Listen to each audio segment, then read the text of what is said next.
দেখো আজকে সকালটাও শুরু হলো এরকম একটা কুয়াশা ভরা দিন দিয়ে। তো যাই হোক, গুড মর্নিং এভরিওয়ান, সবাই কেমন আছো? আশা করছি সবাই খুব ভালো আছো।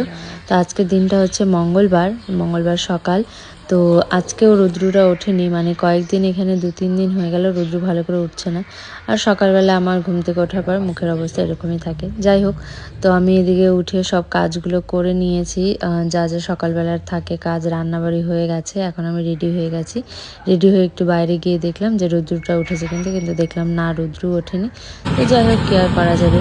আমি এই যে বেরিয়েছি, আর এই যে দেখো না, রুদ্রুটা একটু শুধু মানে মেঘের মধ্যেই ঢুকে আছে। তারপরে আর কি সারাদিন আর কোনো ক্লিপ নেওয়া হয়নি, বা এখন বাড়িতে আসছি আমি।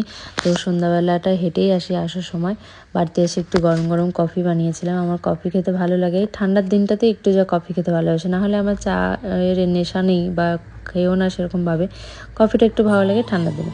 আমি এখানে দেখো কাজ নিয়ে এসেছি, হচ্ছে ঝামেলা হচ্ছে মোচা। তো যদিও এই জিনিসগুলো খেতে ভালো লাগে, কিন্তু হচ্ছে তোমার ঝামেলা হচ্ছে কাটা বাছার। আর এটা আমার বাড়ির জেঠিমা প্রসাদ দিয়েছিল, জেঠিমা আয়োধ্যাতে গিয়েছিল, ওখান থেকে নিয়ে এসেছে আর কি। আমার এই প্রসাদটা খেতে খুব ভালো লাগে।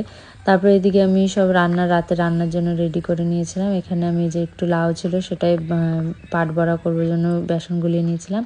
আর মোচাটা হয়ে গেছে, ডাল করেছি। আর হচ্ছে তোমার এটা হচ্ছে ডার্ক চকলেট, আমার হাজব্যান্ড নিয়ে এসেছিলো। আর এখানে বড়াটা ভাজা হয়ে গেছে। প্রচণ্ড তেল খায় এই বড়াটা ভাজতে। তারপর আমি আমার জন্য রুটি করে নিয়েছিলাম। এটা আমার হাজব্যান্ডের থালি, মানে রাত্রের আর কি খাওয়ার।